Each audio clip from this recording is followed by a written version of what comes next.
Bonjour à tous et bienvenue dans votre émission Direct Santé. Cette émission qui est dédiée à la santé et au bien-être de toute la famille. Tous les jours en Direct Santé vous informe sur de nombreuses pathologies, de traitements ou encore de gestes nécessaires pour préserver une bonne hygiène de vie. La carie dentaire est une maladie infectieuse qui détruit progressivement la dent par les bactéries. Ces germes se multiplient dans la plaque dentaire et déminéralisent l'émail de la dentine. La carie se développe toujours de l'extérieur vers l'intérieur de la dent. Elle peut aller jusqu'à la pulpe et provoquer des douleurs et un abcès dentaire. Donc ces douleurs commencent à se faire sentir notamment avec le chaud ou le froid. Donc la carie dentaire gagne la pulpe de la dent. Alors la rage et provoque une rage de dents. Comment prévenir contre la carie dentaire? Nous ferons le point avec Dr Daniel Lawson qui est chirurgien dentiste. Et puis en deuxième partie de l'émission, Alexandra posera vos questions que vous nous avez envoyées sur notre numéro WhatsApp le plus 228 79 84 27 52. Bonjour docteur, comment ça va? Bonjour, merci encore une fois de l'opportunité, je vais très bien. Très très bien. Merci. Bonjour Alexandra. Bonjour et bonjour docteur Bonjour. et bonjour à vous aussi très chers téléspectateurs. Donc docteur, aujourd'hui on va parler de la carie dentaire. La carie dentaire, vaut mieux prévenir que guérir, comme on dit. Expliquez-nous un petit peu qu'est-ce que c'est qu'une carie. Alors, vous l'avez si bien décrit dans l'intro, mais disons que la carie dentaire, on va lui donner des définitions. Une définition profane, la carie dentaire c'est un trou dans la dent, c'est ce que le commun des mortels remarque. Mais plus scientifiquement, la carie dentaire c'est une maladie infectieuse qui s'attaque au tissu dur de la dent. Voilà un peu résumé la définition de la carie. Et qu'est-ce qui provoque cela? Alors, qu'est-ce qui provoque cela? C'est essentiellement du sucre, le sucre que nous mangeons dans nos aliments de tous les jours. Alors, le processus se passe ainsi, le sucre qui est mangé, qui n'est pas... il n'y a pas eu de brossage, il n'y a pas eu d'hygiène. Alors, ce sucre, nous savons que dans la bouche, nous avons des bactéries. Nous avons des bactéries, de bonnes bactéries comme de mauvaises bactéries.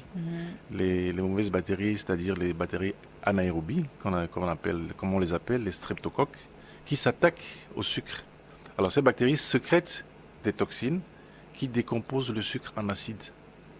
Alors cet acide, en association avec la salive, plus précisément avec les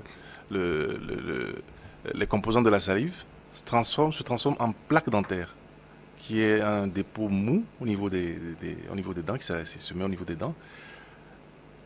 À ce stade, on n'a pas encore de carie. Oui. Alors, si rien n'est fait, cette plaque se transforme encore une fois en association avec les composants de la salive, avec les sels de calcium, les sels de phosphate de calcium se trouvant dans la composition de la salive, se transforme en tartre. Et c'est à ce stade que ça devient grave, parce que c'est ce tartre qui attaque la dent et qui crée un trou au niveau de la dent et le point de départ de la carie. Point de départ de la Encore carie. une fois, si rien n'est fait à ce stade. D'accord. Et comment on diagnostique ça quand on vient chez vous, par exemple? Comment vous savez, ça se remarque tout de suite? Oui, comment remarquer? Déjà, le patient qui vient, il peut venir avec un trou dans la dent. Il vient lui-même te dire, docteur, j'ai un trou dans la dent. Alors, souvent, la carie, on en reviendra certainement. Il y a plusieurs stades. Oui. Au premier stade, on n'a pas de douleur, donc le patient n'est pas là. Il ne sait même pas, s'il ne remarque pas qu'il y a un trou, il n'est pas là parce qu'il n'y a pas de douleur. L'alerte, c'est la douleur. Oui. Au froid, au chaud, le patient se plaint du froid, du chaud. Donc, il se présente avec ces douleurs qui vont aller progressivement en fonction du degré de la carie. Et donc, en bouche, en examinant, on voit naturellement qu'il y a une carie qui est présente. Carie. On a une petite vidéo pour vous d'une patiente qui souffre de carie. La régie, s'il vous plaît. Une petite vidéo. Je souffre des caries depuis toute petite, suite à l'abus des sucreries. J'étais partie consulter parce que j'avais des maux de dents. Donc, on a diagnostiqué que c'était la carie dentaire. Je viens juste quand j'ai mal aux dents. Ah oui, des maux de dents, il y a la gencive qui te tire et tout ça. Tu penses que peut-être que c'est un plan de la dent qui est enlevé. Or, en fait, c'est la carie. Je suis là pour la deuxième séance. On a fait une première séance la semaine dernière, donc là, c'est 3 séances. Je suis là pour la deuxième séance et après la troisième séance, ce sera à la fin. Et on a les bains de bouche à appliquer dans de l'eau tiède 2 à 3 fois par jour et voilà, tu te rinces la bouche avec et au fil du temps, ça partira. Les interdits d'éviter de manger trop de sucreries, en particulier les chocolats, les bonbons et tout ça. Ou soit tu les manges, mais tu appliques une hygiène bucco-dentaire afin d'éviter l'apparition des caries. C'est ça, surtout le soir avant de dormir. C'est très important. Alors, après cette deuxième séance, je me sens plus ou moins mieux, ça va. J'ai plus mal comme avant, donc c'est bien. Donc c'est bien, comme elle le dit, hein, docteur, donc elle souffrait déjà de la carie, enfin elle sentait un petit peu, comme expliqué, des douleurs, donc elle est venue pour la première fois déjà. Donc c'est là où vous avez diagnostiqué que c'était ça. Elle savait, elle, déjà, que c'était à cause de la carie? Ben oui, c'est ce qu'elle a supposé avoir quand elle est venue.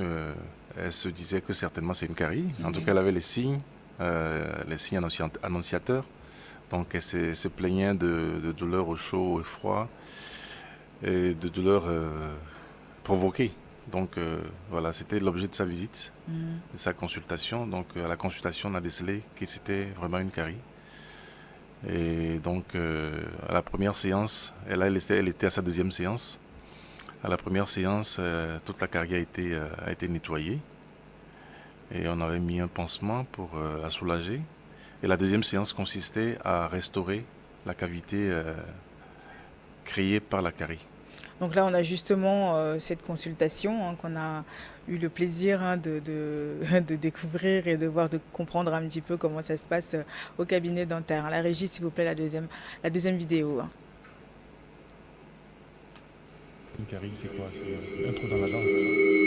Alors, sinon, c'est une déminéralisation de l'émail. L'émail étant la première couche, la couche protectrice de la dent. Donc, elle s'est retrouvée, une fois que l'émail est déminéralisé, ça fait un trou dans la dent. Et donc, elle a évolué, elle a progressé. Elle a pris pratiquement toute la surface triturante. Donc, la séance dernière, on a nettoyé tout ce qu'il y a comme carie. Et en fond, vous voyez une coloration jaune. On est sur la deuxième couche de la dent, qui s'appelle la dentine, qui, elle est sensible. À partir de cette couche, on a des sensibilités, on a des douleurs. Donc, c'est une patiente qu'on a reçue qui avait des douleurs au niveau de la dent, qui ressentait sur la dent. Et à la consultation, on a décelé une carie dentaire. Heureusement pour elle, c'est pas encore très grave parce qu'il y a plusieurs degrés. Elle, on est encore au premier degré, c'est-à-dire c'est une carie de l'émail. Donc le traitement, la première séance, on a nettoyé toute la carie, on lui a mis un pansement. Et cette deuxième séance, on va définitivement obturer la carie. Et donc là, on va faire quelques retouches au niveau de ce trou justement que vous voyez pour que la carie ne revienne pas à partir de cette souche-là. Et donc à l'issue de ça, on donnera une forme plus rétentive à cette cavité pour que le produit qu'on mettra puisse tenir et ne sorte pas avec un chewing-gum ou avec un aliment collant. Ce qu'on appelle une fraise, chez le dentiste, la fraise n'est pas à manger. La fraise, c'est pour faire les cavités, pour nettoyer les caries. Voilà la fraise au bout de la turbine. Et c'est ça qui permet de nettoyer la carie. Et le nettoyage se fait sous spray, c'est-à-dire qu'il y a de l'eau continuellement qui sort. C'est pour éviter de réchauffer la dent. Alors, nous avons fini la préparation de la cavité qui va recevoir la reconstitution de la dent. Voilà, maintenant, on va procéder à la deuxième partie qui consiste à reconstituer la dent avec un produit. Et aujourd'hui, c'est les verres ionomères qu'on utilise, c'est des ciments, verres ionomères. C'est des mélanges de poudre liquide et il y a aussi les composites en fonction du cas. Donc aujourd'hui, pour elle, on va utiliser un verre ionomère qui est composé d'un mélange de poudre et de liquide. L'avantage, c'est des produits qui sont esthétiques parce que c'est proche de la couleur de la dent. Et donc, c'est des produits aussi qui résistent beaucoup plus aux torsions, à la mastication, beaucoup plus que le plomb qu'on utilisait auparavant. Alors, si vous voyez bien, le produit a pratiquement la même couleur que la dent, avec une lumière ultraviolette qui nous permet de faire la polymérisation du produit et ça fait durcir le produit définitivement. Là, on fait un polissage pour que la reconstitution ne soit pas rugueuse. Parce que si elle est rugueuse, les mêmes phénomènes peuvent recommencer. Elle peut être accrochée par des bactéries, du tartre qui est dans la bouche et ça peut redonner de la carie. Et là, la reconstitution est en place. Le reste, ce sera l'entretien au quotidien de la patiente pour ne pas revenir avec une carie sur cette même dent. C'est-à-dire c'est de l'hygiène au quotidien, un brossage régulier matin et soir et surtout avec des produits fluorés qui permettent de renforcer l'émail des dents et ça lutte éventuellement contre la carie dentaire. Un grand merci à vous. En tout cas, nous avez donc permis de regarder comment ça se passe, de comprendre comment ça se passe, le traitement d'une carie, docteur. Donc, vous parliez de différents degrés de carie. Quelles sont-elles? Alors, nous allons illustrer cette partie avec des schémas. Alors là, je vais vous montrer la dent quand elle est saine. Voilà, la dent elle est saine. C'est des schémas qu'on a appris à l'école depuis très longtemps. Nous avons l'émail. Nous avons l'émail qui est là. Ensuite, nous avons la première couche. L'émail, c'est la couche protectrice. Après l'émail, en profondeur, nous avons la dentine, qui est la deuxième couche, que nous avons vu tout à l'heure sur la vidéo, qui apparaissait jaunâtre. Après, l'émail est beaucoup plus blanchâtre. Et sous la dentine, nous avons la pulpe. Là, c'est la vie de la dent. C'est là où on trouve le nerf, les artères, les veines, tout ce qui constitue la vie de la dent. Et c'est là où les terminaisons nerveuses vont vers la dentine. C'est de la pulpe, parce que la dentine, deuxième couche, est collée tout de suite à la pulpe. Et donc, c'est pour ça que dès que la carie atteint la deuxième couche, on sent des sensibilités parce qu'il y a des terminaisons nerveuses qui arrivent. Et donc, nous avons 4 types dans l'évolution de la carie.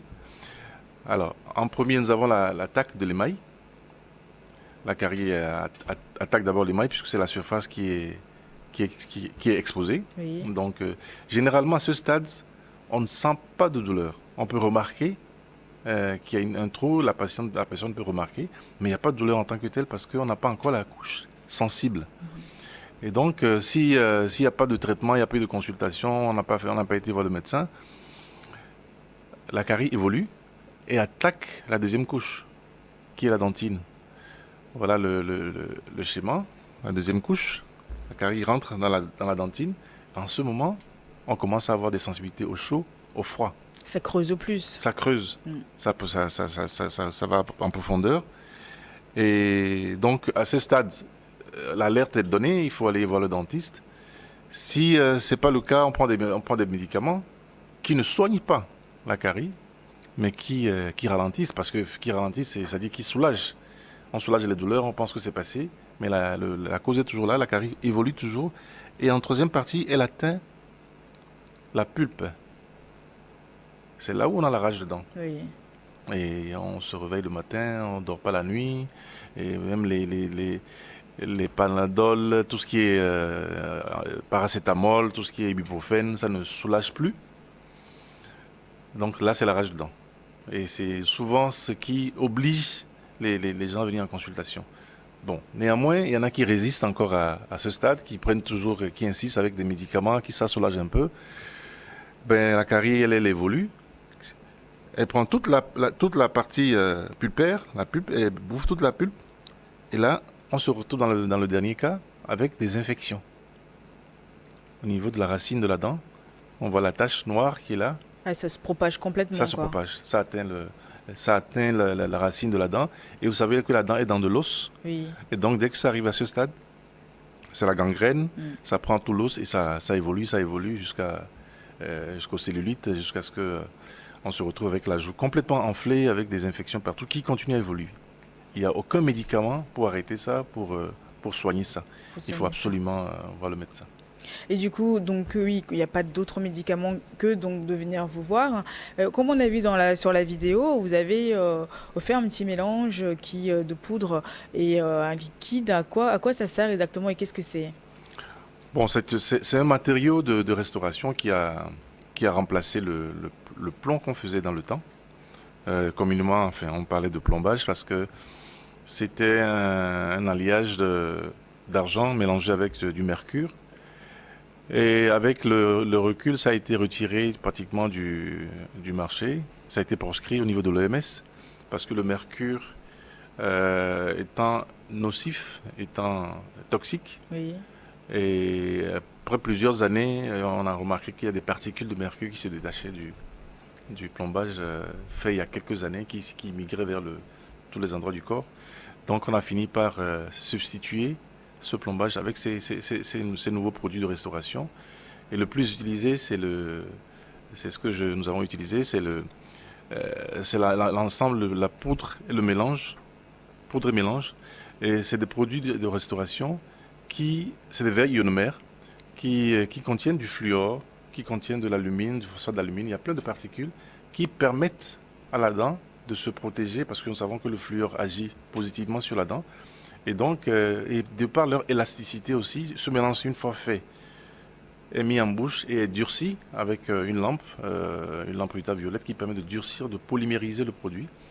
Alors, une fois que le produit est arrivé à polymérisation, à durci, il a quand même de l'élasticité qui permet de résister aux forces de mastication. C'est un des gros avantages de ce produit. Donc, il y a plusieurs sortes de verres ionomères, mais le plus utilisé, il y en a qui sont prédosés en capsule, mais le plus utilisé, c'est le mélange poudre liquide. Très bien, écoutez, on va justement revenir sur cette question pour mieux comprendre après, parce qu'avec la lumière aussi ultraviolette, on revient juste après les informations. Restez avec nous.